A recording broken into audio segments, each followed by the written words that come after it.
Elə insanlar var ki, onların həyatı, fəaliyyəti elinə, xalqına, vətəninə xidmət həsr olunur. Müdriklər demişkən, xalq üçün, vətən üçün yaşanan ömür əsl insan ömrüdür. Belə insanların ömrü çətin, mənalı və şərəfli olur.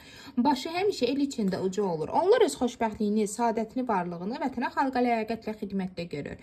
Belə insanlar öz xalqının, millətinin mənəvi siması, geni fondudur desək, səhv etməliyik. Tam məsuliyyət və qürurla deyə bilərik ki, belə insanlardan biri də sözün həqiqi mənasında gözəl insan, Zaqatala rayon polis rəisi Vəfadar Orucovdur.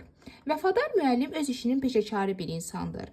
Dövlətə, dövlətçiliyə, xalqa, millətə, ulu öndərin ideyalarına və onun siyasi kursuna sədaqətlə xidmət etmişdir. Şükürlər olsun ki, bu tendensiya bugün də davam edir. Onun həyat salnaməsinə nəzər salanda görürük ki, o hər zaman işinin öhdəsindən layiqincə gəlmiş, həm rəhbərliyin, həm də rəhbərlik etdiyi kollektivin dərin hörmət və rəğbətini qazanmışdır.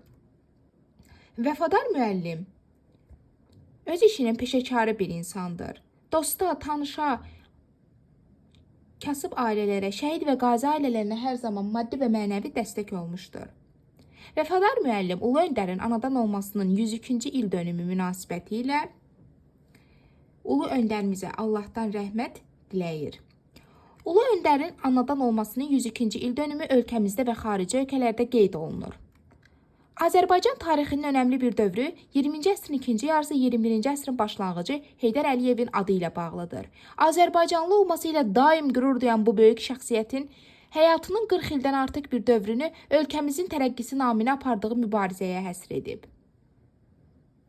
Azərbaycanın inkişaf prosesinin əsasını qoyan, müstəqil Azərbaycan dövlətinin memarı və qurucusu olan Ulu Öndər Heydər Əliyev xalqımızın qəlbində daim yaşayır və yaşayacaqdır.